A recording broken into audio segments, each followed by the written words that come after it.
I just want to know, now we are just doing an impact study of that program, though it was just introductory program. Yeah. How does that has helped you to develop your farm? Has it impacted you anything? Yeah, I think so. One area that has impacted us is when we are when we encounter problems on the farm and The finding pest, pests and diseases and stuff like that. So finding a way to work and combat that situation. I think so we got a lot of knowledge from SJS to be able to combat that situation. Things like EM for the fertilizers also. So it's multiple, so it's for pesticides and also for feeding biofertic compost and so with all that, so things like rabbit urine, cow urine, things like the EM itself and the EM that second after we there are 5 different concoctions. Yeah. So what we do is sometimes we fertigate directly into the soil. So we put the EM straight into the soil, and that's what we started doing. We've seen a lot of it, and I normally buy my EM from SJS. Right. And buy a good stock amount. I'm holding even right now. I got still stock remaining, and it's almost finished now. And so we managed to get the different type of biopesticide, and using that we create a combination, because you can't just use one item only. So we create a different combination and we use on the plants, and so it helps combat some of the issues that we're facing. So apart from that, I would say like just those different practices. Remember we taught about doing the geofencing and using the proper trees and stuff like that. So that's what we just moved into this farm. So those are the things that it's playing in my mind. Companion trees, companion plants you have to companion planting and repelling plants. So those are things like onions are great, and we've been using onions in some of our crops to just put it inside the different. Like sometimes we grow our dill with onions, just different. There are different combinations. Right now we are putting basil with our tomatoes right now. We started doing basil with tomato. So there are different things that we learn from there, but now I want to be able to also send my other guys who are working on the farm, so they can get the first-hand knowledge, because I have to tell them, and then they have to tell them, and we kind of do that. But now we want them to get it too. We want them to come again for the training. That's a very good news. And but I think so. Yeah. But what I see is your plants are so healthy. They look really healthy. They're looking, the fruits are really healthy. Yeah. And I can see the real outcome of our EM and other biofertilizers and pesticide or compost. It is really working well. This is a real live example, I can say. Yeah. And I think you have been. What sort of a what is that in that entire 1 week program that inspired you? I think so. Understanding microbiome. Microbiology. The understanding of microbiome and how soil health comes into play. It's like the key thing. Because we can grow stuff, we can put it, but if your microbiome in the soil is not good, there's nothing. And that's what we need to remember to protect. If you don't protect the microbiome in the soil, the soil health is going to go down the drain. And so that's something we always make sure that we are protecting that. That's what you are. That key word. And so with the microbiome, we look at all the beneficial bacteria and the beneficial fungi that are all involved together as a whole.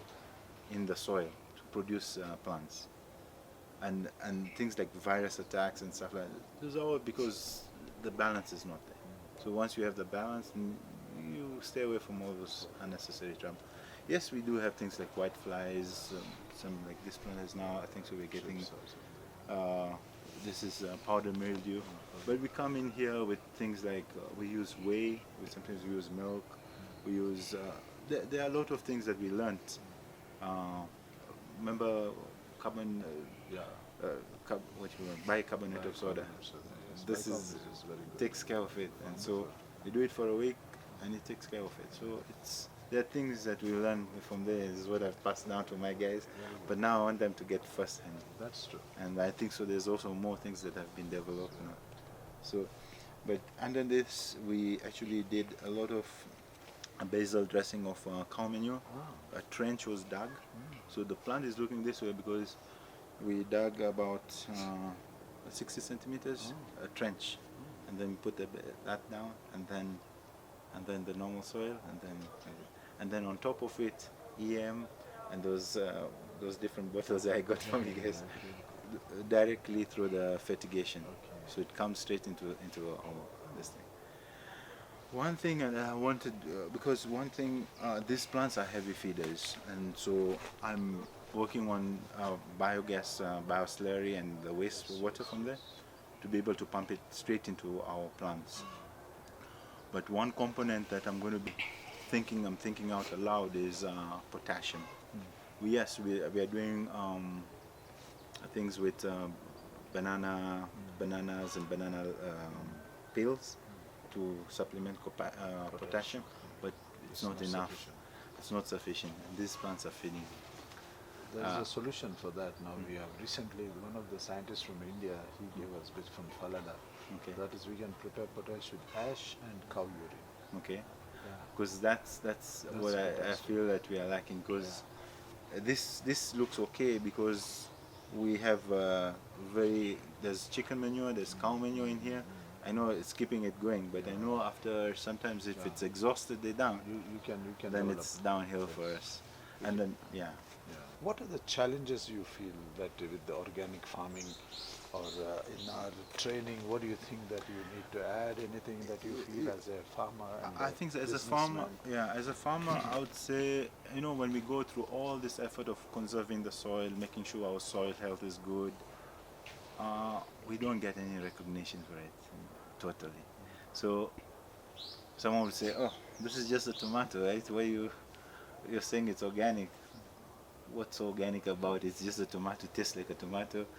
And we challenge them to taste the tomato and actually see from the taste, because like what we are putting in the soil and what is in the soil is coming out through the plants. So getting that word out and getting that understanding out. But I think so it would help for organic farmers to actually have certification and also audits, because when we keep all this going and keep doing good for our soil, and there's no audits, there's no one to come check us, it's our word alone. But it's good for like an audit to come check our soil, see is there anything going on, is it really organic, come test our plants, come test is it really organic, and then that needs to come out, and then for people to know our products. Because at the end of the day, we go through all this, we spend so much, our staff will have to work so hard. Yes, we are seeing the results for it, but we need to survive as a business now. And in order to survive as a business, I think so we need to get our certification made easy so that people can come and inspect, and we can be certified, organic certified. And I think so that's something that maybe if SJS can take on that role of looking at its farmers, that it has, because we are built from SJS, and so if there was a way for you all to certify but also audit, or maybe even get an external auditor to come and check, that would really be good for organic farmers, people who are trying to take care of the soil and take care of plants sustainably, and just be in that healthy soil, movement. Yeah. I think that is a very important point you are raising, that is audit and certification. I think that is required. I suppose in this here in Tanzania, I think organic has not been popularized that much. Maybe now the government is taking a good step forward to make a policy or there's some sort of openness is there. So once that comes in, I suppose it will become much easier. I will also discuss with Tom. Maybe they are the certification body here. Yeah. Maybe they could help us. Maybe internationally there are bodies who can certify if you are exporting things.